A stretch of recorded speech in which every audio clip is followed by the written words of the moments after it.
Time to talk Dallas Cowboys football, and this week we're talking about the Chargers.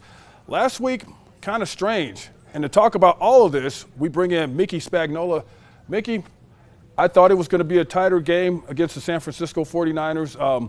Looks like once the ball got rolling for the 49ers and the Cowboys start stagnating, it just went south after that.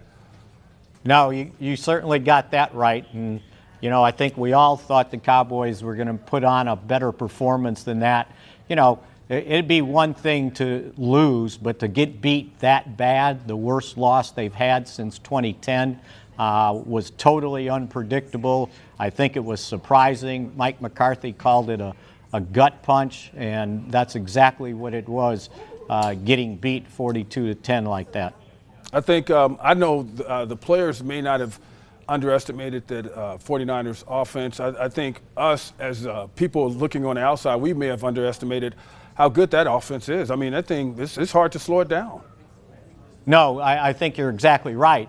I think what we underestimated was the Cowboys' defense because, you know, offensively, okay, yeah, they're good. But if you're going to be what you think you are or want to be, you got to have a better defensive performance than that.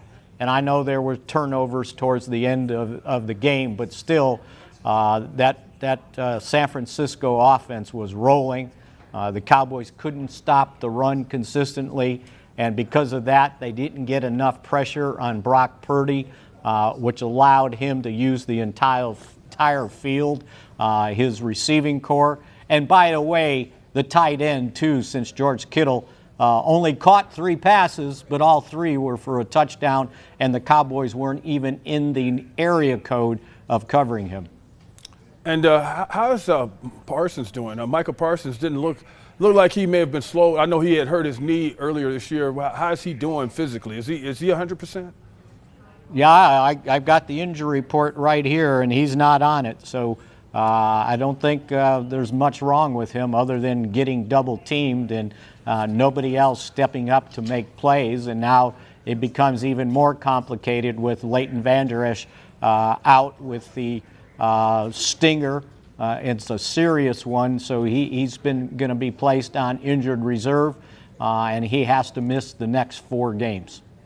And how do you see it with the Chargers? What should the Cowboys be worried about with the Chargers as they try to bounce back from last week?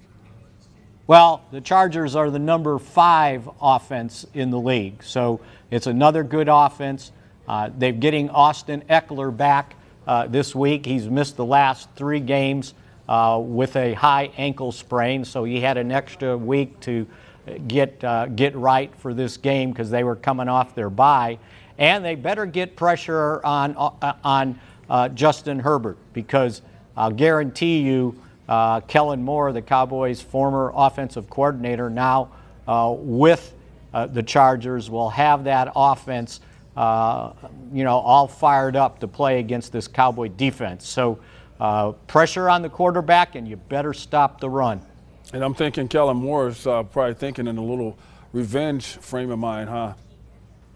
Well, yeah, and you know what? He's not quite that type of guy. That's not his personality. It's not so much revenge. It's just going out and make sure you play well against your next opponent. And they've had, will have had 2 weeks to prepare for this game, as I said, coming off that bye. And the Chargers always seem to, I even heard somebody mention the fact they chargered it. They always seem to get out ahead or do whatever they got to do, and then all of a sudden seem like, we're not sure if we want to win or not. They can't afford to do something like that against the Cowboys, I don't think. Yeah, if that's the case, absolutely not. And you would think the Cowboys will be ready to put their best foot forward, especially defensively. And offense, they got to get untracked. They just couldn't ever seem to get any continuity going against what San Francisco was doing for their with their game plan. And you know how it works in the NFL, right? These teams are copycat teams. Right. They see what San Francisco did, and they'll probably say, okay, we can do that. Well, you got to have the personnel to do it, but that, I guarantee you, will be part of their game plan, copying what the 49ers did against this Cowboys offense. How do you see it? High scoring, low scoring, and do the Cowboys bounce back? I'm going to get out of the prediction business, I think, after last week, right? You know, how about medium scoring, like somewhere in the 20s, and we'll see if this team has the capability of bouncing back after a really tough, rough loss that they suffered in San Francisco. They got to come out and play better, and I think they need, as Jerry Jones said, maybe a better plan, because he talked about if they had to play the 49ers again, they could make some adjustments to how to counter what they were doing both offensively and defensively. So he didn't say it, that it was game plan problem, but I think he kind of hinted at it, that they could adjust with the personnel to do a better job. We will definitely find out this weekend. Mickey, thank you always for joining us and for your time. Always good to be with you, Van. All right, man. Thanks a lot. He's Mickey Spagnola. I'm Van Tate. Cowboys and Chargers this weekend. We'll see what happens.